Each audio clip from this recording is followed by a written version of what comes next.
انسان کے اعمال اس کی سوچ اور فکر کا نتیجہ ہوتے ہیں، لہذا اس کو چاہیے کہ اپنی سوچ اور فکر اچھی رکھے، اپنی تھنکنگ کو درست رکھے، پازیٹیو سوچے، مثبت سوچے، مثبت چیزوں کو اپنے اندر پروان چڑھائے۔ اس کا سب سے زیادہ فائدہ خود انسان کو ہوتا ہے۔ اگر ایک سوچ اچھی ہے، انسان اس پر عمل نہیں کر پاتا، حالات میسر نہیں ہوتے، تو پھر بھی اس کو 1 گنا آخرت میں اجر مل جائے گا، دنیا میں بھی اس کو سکون رہے گا۔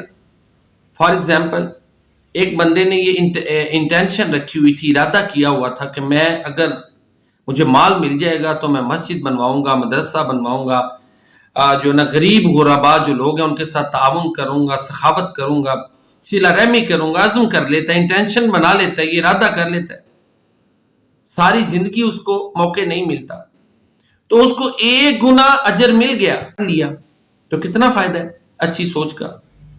تو لہذا ایک اچھا انسان بننے کے لیے اپنی سوچ کو درست رکھنا ضروری ہے۔ بعض معاملات ایسے ہیں کہ شیطان وسوسے ڈالتا ہے، سوچ میں بگاڑ پیدا کرتا ہے، اس کے لیے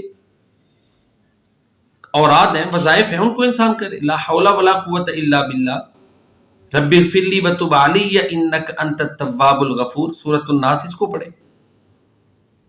پھر اچھی سوچ کے بدلے میں عمل نہ بھی کر پائے تو انسان کو اجر ملتا ہے۔ رسول اللہ صلی اللہ علیہ وسلم کا فرمان ہے، آپ نے فرمایا فمن ہم بحسنۃ فلم یعملها کتبها اللہ تبارک وتعالی عنده حسنۃ کاملہ۔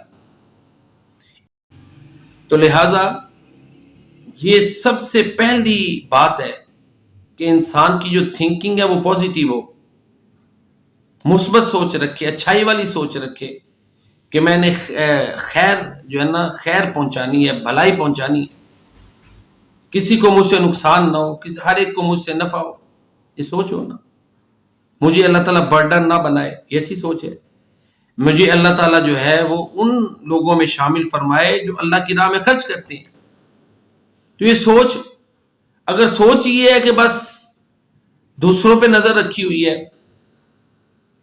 توکل اس کو قرار دیا ہے کہ نہیں دوسرے ہی دیں گے تو بس چلے گا معاملہ، تو پھر یہ سوچ ہی تب درست نہیں ہے، تو پھر نتیجہ کیسے درست ہوگا؟ تو لہذا ایک انسان اور مسلمان کے لیے سب سے پہلی بات یہ ہے کہ اس کی سوچ درست ہو۔ سوچ درست میں یہ بات آتی ہے کہ پازیٹیو تھنکنگ ہو، اخلاص ہو، نیکی کرنے کا جذبہ ہو، برائی سے بچنے کا ایک عزم ہو، یہ چیزیں ہوں، پھر اس کے نتیجے میں جتنے اعمال کرتا ہے وہ تو اس کا کہہ لیں کہ بونس ہے نا۔ اگر نہیں بھی کر پاتا تو 1 گنا اس کو اجر مل جاتا ہے، معاشرے کی بہتری کے لیے، سوسائٹی کی اصلاح کے لیے۔ یہ ایک اکائی ہے، یہ بنیاد ہے۔ یہ جب معاشرے میں پیدا ہو جاتی ہے تو پھر معاشرے میں بہتری آتی ہے۔ اپنے رشتہ داروں کے لیے خیر اور بھلائی کی سوچ رکھے، ہمسایوں کے لیے رکھے، انسانیت کی بنیاد جو ہے نا اس کی بنیاد پہ جو ہے نا وہ اس کو بہتر کرے، خود غرضی کو ختم کرے، حسد کو ختم کرے، کینے کو ختم کرے، ریاکاری کو ختم کرے، اور اسی طرح اخلاص پیدا کرے۔ یہ چیز یہ اچھی سوچ کے لیے ضروری عناصر ہیں۔